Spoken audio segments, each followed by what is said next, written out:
Anak, kita lanjutkan di tema 1, subtema 1, pembelajaran kedua.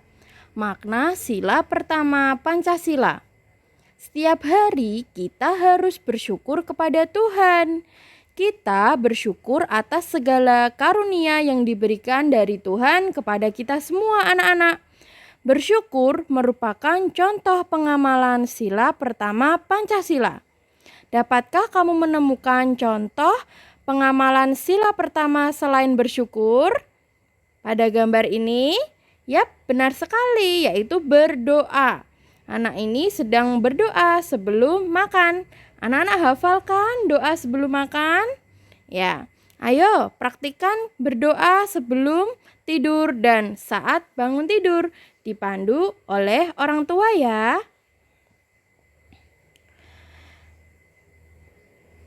Selanjutnya, kita akan menyusun kalimat dari kata yang ditemukan dalam teks. Kita sudah menemukan kata-kata baru yang diperoleh dari teks. Setiap kali membaca teks, kata-kata baru dapat kita temukan dari teks tersebut beserta makna kata tersebut. Ayo, buatlah sebuah kalimat dari kata-kata tersebut. Ini adalah contohnya. Ayo, temukan makna kata yang dicetak tebal dan buatlah sebuah kalimat dari kata tersebut. Makan dan minum adalah ciri-ciri makhluk hidup. Nah, benar ya anak-anak, kita sebagai makhluk hidup itu salah satu cirinya adalah membutuhkan makan dan minum. Makhluk hidup itu tidak hanya manusia, tapi juga hewan dan tumbuhan.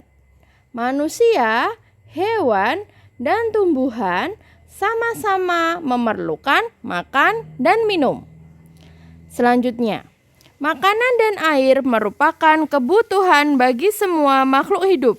Kenapa ya kita harus makan? Karena makanan berfungsi untuk menghasilkan energi. Kamu percaya tidak kalau kamu pagi berangkat sekolah dan kamu belum makan? Maka kamu akan merasa lemas. Kenapa lemas? Karena kamu tidak memiliki energi.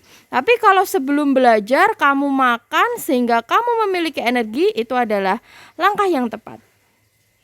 Makanan berfungsi untuk menghasilkan energi. Selain itu apa? Kita makan itu untuk pertumbuhan, ya anak-anak. Apa ya yang dimaksud dengan pertumbuhan?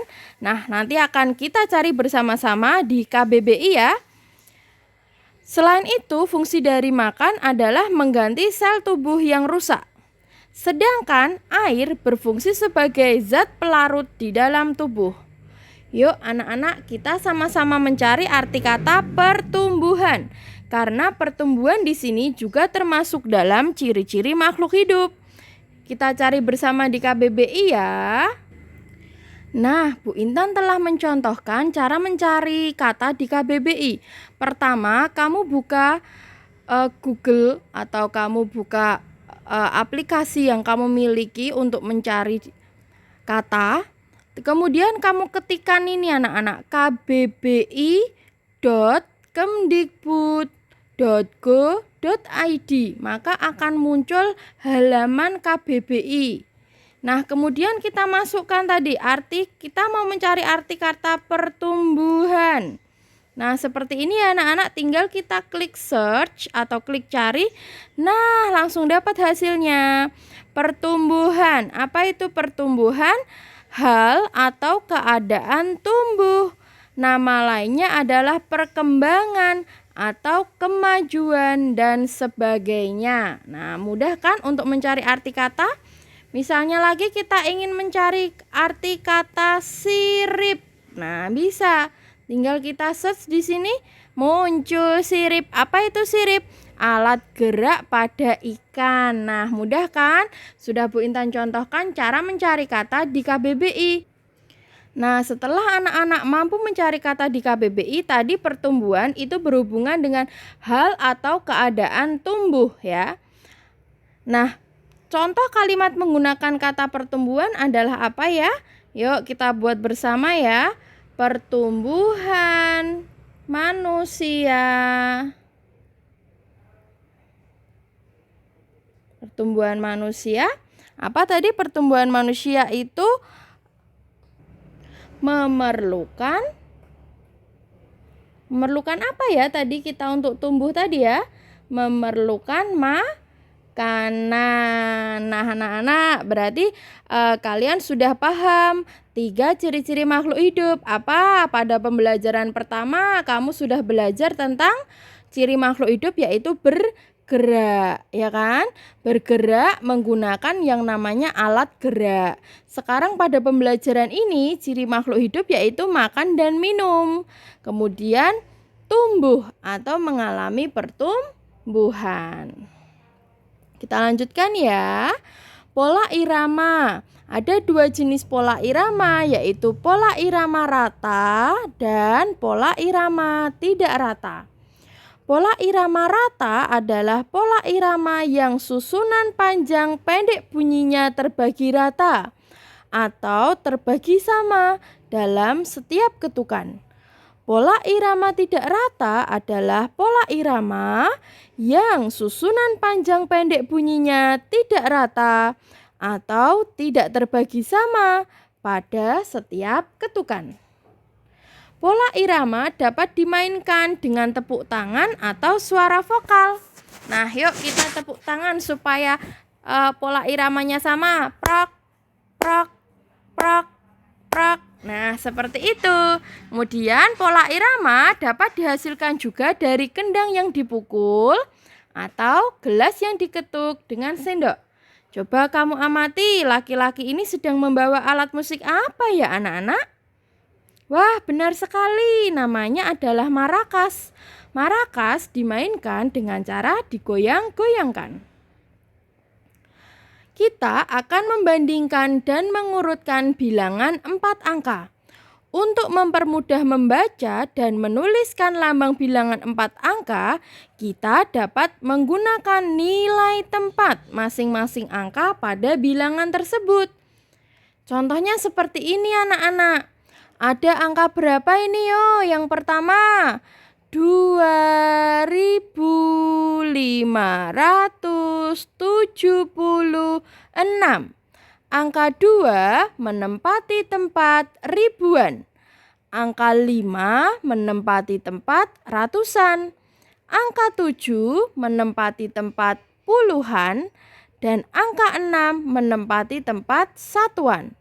Kita bandingkan dengan angka 2536. 2 menempati nilai tempat ribuan.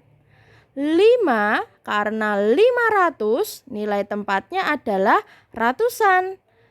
30 nilai tempatnya puluhan. 6 nilai tempatnya adalah satuan. Untuk membandingkan, kita melihat dari depan atau dari ribuannya anak-anak. Kita cek ribuannya di sini 2, ini juga 2. Oh, ternyata sama. Kita lihat belakangnya. Yang ini 5, yang ini juga 5. Sama lagi. Nah, selanjutnya kita lihat puluhannya. Di sini puluhannya 7, di sini puluhannya 3.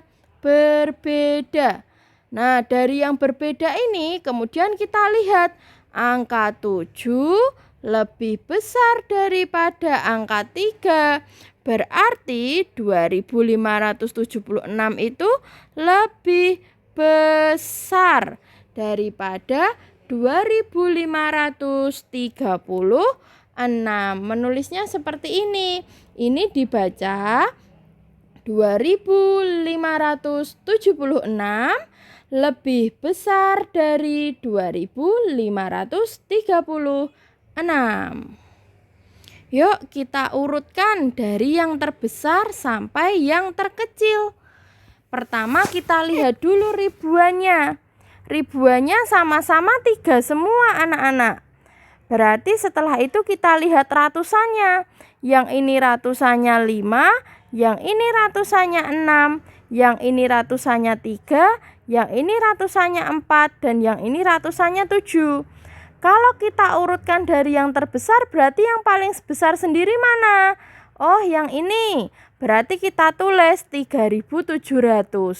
Setelah itu yang mana? Yang ini 3.600. Kemudian yang mana? Yang ini 3.500. Kemudian yang mana? Yang ini 3.400 dan yang terkecil adalah 3.300. Kalau soalnya dari yang terkecil, caranya sama. Cukup kita lihat tadi ratusannya dari angka yang paling kecil. Berapa ini yang paling kecil? Yang 3 kan? Berarti kita tulis 3.300. Kemudian yang mana? 3.400.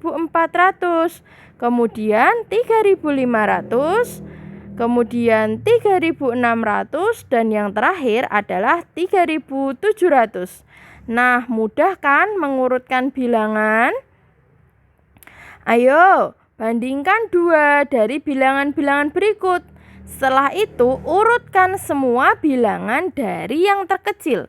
Yuk anak-anak, kita urutkan dari yang terkecil ya. Kita lihat ribuannya dulu. Yang ini 1, ini 1, ini 1, ini 1. Berarti sama. Kemudian kita lihat ratusannya. Ini 1, ini 1, ini 1, ini 0. Nah, berarti yang paling kecil adalah angka 0. Ini nanti urutan yang paling kecil. Selanjutnya, setelah kita lihat ratusannya, kita lihat puluhannya. Yang ini puluhannya 1, yang ini 2, yang ini 2. Kecil yang mana? Oh, kecil yang 1. Berarti ini nanti urutan yang kedua. Kemudian setelah melihat puluhan, kita lihat satuannya. Yang ini satuannya 0, yang ini satuannya 2. Kecil yang mana? Kecil yang 0. Berarti ini urutan yang ketiga dan ini urutan yang keempat. Sehingga kalau kita urutkan dari yang terkecil adalah 1021, kemudian 1112, kemudian 1120, dan yang terbesar adalah 1122. Mudah kan anak-anak? Nah, jangan lupa ya subscribe dan bagikan video ini kepada teman yang lain supaya mereka juga ikut belajar. Bu Intan akan membuat video lagi pada pembahasan berikutnya. Sampai jumpa anak-anak.